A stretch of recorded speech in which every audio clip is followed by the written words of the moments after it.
Salut, Maison de la Clinique dehors, le livre a fait son, scrivette Gant, Eric Orsena. Donc vous parlez pas breton, je vais continuer en français. C'est l'histoire d'un jeune homme qui va rentrer dans une boutique de luthier pour vendre une de ses guitares qu'il a eues en héritage. Le luthier refuse, il veut que le jeune homme s'imprègne de cette guitare. Et puis c'est l'occasion pour Orsena de nous raconter une histoire du monde à travers cet instrument qui existe depuis l'Égypte antique et qui a traversé tous les continents, toutes les guerres, jusqu'à aujourd'hui. C'est une très jolie histoire sous forme de fable où l'on va rencontrer les premiers guitaristes, on va rencontrer Jimi Hendrix, jusqu'à aujourd'hui à Cuba, dans un grand raoult de tous les grands guitaristes de l'humanité. Vous allez passer un excellent moment de lecture avec ce livre d'Eric Orsena, au livre de poche, donc Histoire du monde en 9 guitares.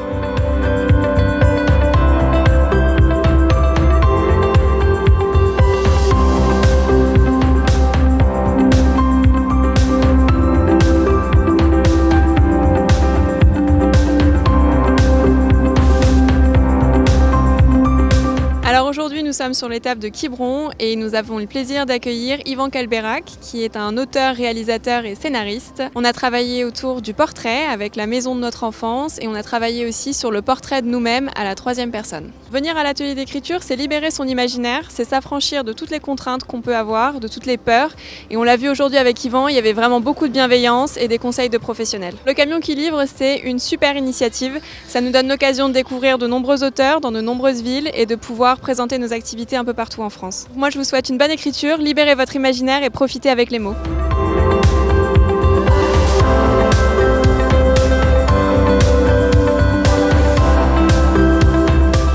Cet atelier d'écriture là à Quiberon, c'était un très beau moment. J'avais une quinzaine de personnes et ils ont tous écrit des textes et ils se sont tous lancés comme ça sans hésiter et on a lu ensemble et j'ai vraiment eu des moments d'émotion dans ces temps de partage. Il y avait vraiment des pépites, j'ai adoré. J'ai travaillé sur le portrait. J'ai proposé d'abord à tous les participants de faire le portrait de leur maison d'enfance.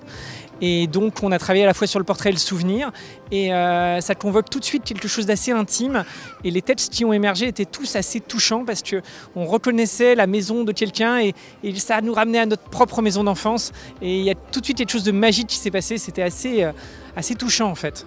J'ai passé une journée géniale, j'ai rencontré des gens avec lesquels j'ai écrit. Il y avait des lecteurs et des écrivains mélangés. J'ai qu'une envie maintenant, c'est d'aller m'asseoir dans le camion, de prendre les livres sur les côtés et de plonger dedans. Est-ce que je peux faire ça, s'il te plaît ?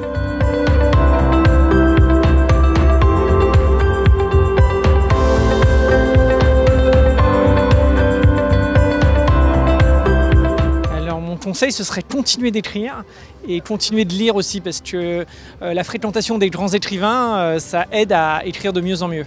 Donc continuer de lire et continuer d'écrire.